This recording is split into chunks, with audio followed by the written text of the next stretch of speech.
অসমবাসীৰ বৰ আপোন আছিল সেই কণ্ঠটো।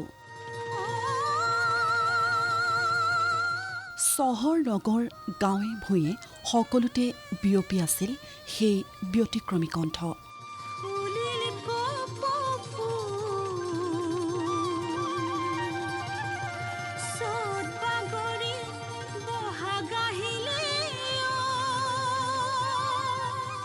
প্ৰজন্মৰ পিছত প্ৰজন্মই বুকুত কঢ়িয়াইছে সেই কণ্ঠৰ সুৰ। প্ৰায় ৩টা দশক ধৰি সেই কণ্ঠই মোহাচ্ছন্ন কৰিছে সংগীত অনুৰাগীক।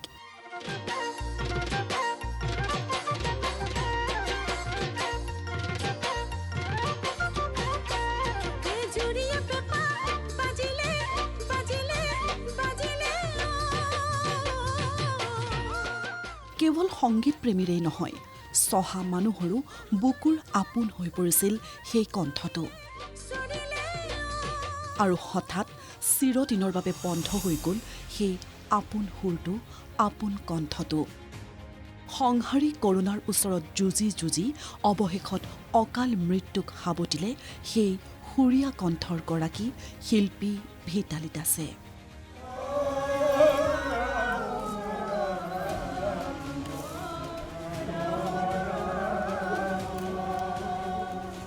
আৰু ইয়াৰ লগে লগে শেষ হৈ গ'ল ২৯ বছৰীয়া এটি সাংগীতিক যাত্ৰাৰ।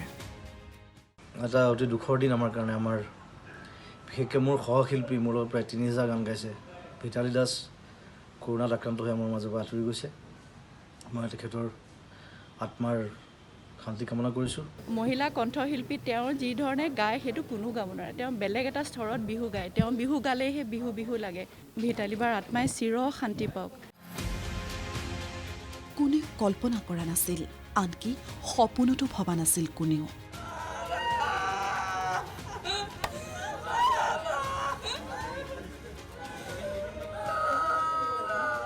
জৰ্জ ফিল্ডৰ আচুৰ বিহুত কণ্ঠ নিগৰুৱা সেই গীতটোৱে তেওঁৰ অন্তিম গীত হ'ব বুলি।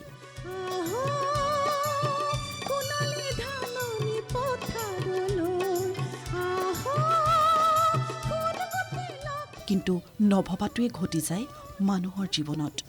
ঘটি গ'ল প্ৰিয় শিল্পী ভিতালী দাসৰ লগতো। আচলতে ডেথ মেইনটেইনছ ন' কেলেণ্ডাৰ। 1992 চনৰ পৰা 2021 চনলৈ কম সময় নহয়, 29টাকৈ বছৰে অসমবাসীয়ে বিহু শুনিলে তেওঁৰ কণ্ঠত। কিয়নো বিহুগীতত তেওঁৰ বাহিৰে যে বিকল্প নাছিল।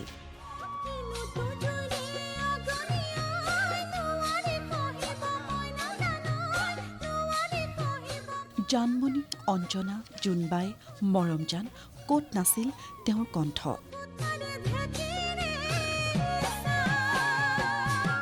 বিহুৰ যিটো ঠেক সেইটো পূৰা ফুটাই উঠলিব পাৰিছিলে মানে ভিতালীয়ে। আজি মানে বহুত দুখ পাইছোঁ। আমি বিহু বুলি ক'লে তেওঁ নেক্সট বিহুৰ মানে ভিতালীৰ ছাবচিডিউট নাইকিয়া। বিহুৰ ক্ষেত্ৰত যিটো ভিতালীৰ ছাবচিডিউট নাই।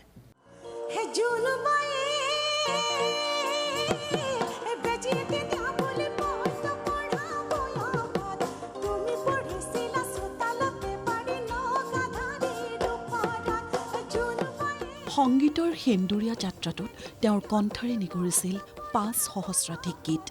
আৰু সেই কণ্ঠ স্তব্ধ হ'ল চিৰদিনৰ বাবে। এক প্ৰকাৰ শোকস্তব্ধ অসমৰ সাংস্কৃতিক জগত। ম্ৰিয়মান প্ৰতিগৰাকী সংগীতানুৰাগী, ম্ৰিয়মান শিল্পী কলাকুশলীকে ধৰি অনেকজন। সদৌ অসম ছাত্ৰ সন্থা পৰিয়ালে শোকত ম্ৰিয়মান হৈছোঁ। আমি মৰ্মাহত হৈছোঁ। আচলতে ভিতালী এগৰাকী শিল্পী আছিল। আমাৰ সদৌ অসম ছাত্ৰ সন্থা পৰিয়ালৰো এগৰাকী সদস্য আছিল। ষ্টুডিঅ'ত সোমাওঁতে ষ্টুডিঅ' দুৱাৰদলিত সেৱা নকৰাকৈ ভিতালী কোনো ষ্টুডিঅ'ৰ ভিতৰত নোসোমায়। মেচিন ৰুমৰ তাৰমানে মেচিনটোত সেৱা নকৰাকৈ ভিতালীয়ে গান গাবলৈ ষ্টাৰ্ট নকৰে।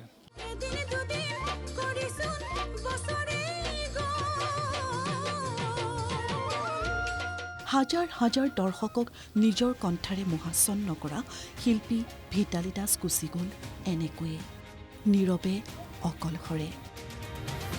অতিমাৰীয়ে আনকি আত্মীয় স্বজন সংগীতানুৰাগীকো নিদিলে প্ৰিয় শিল্পীগৰাকীক শেষ শ্ৰদ্ধা জনোৱাৰ সুযোগ।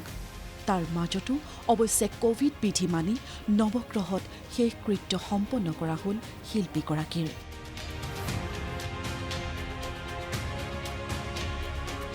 একমাত্ৰ কন্যাৰ মুখাগ্নিৰে পঞ্চভূতত বিলীন হ'ল এক সুৰীয়া সাংগীতিক যাত্ৰা।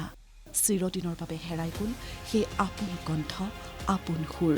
কিন্তু সেই কণ্ঠৰে নিকৰা প্ৰতিটো গীতেই আজীৱন বাজি থাকিব সংগীত প্ৰেমীৰ বুকুত।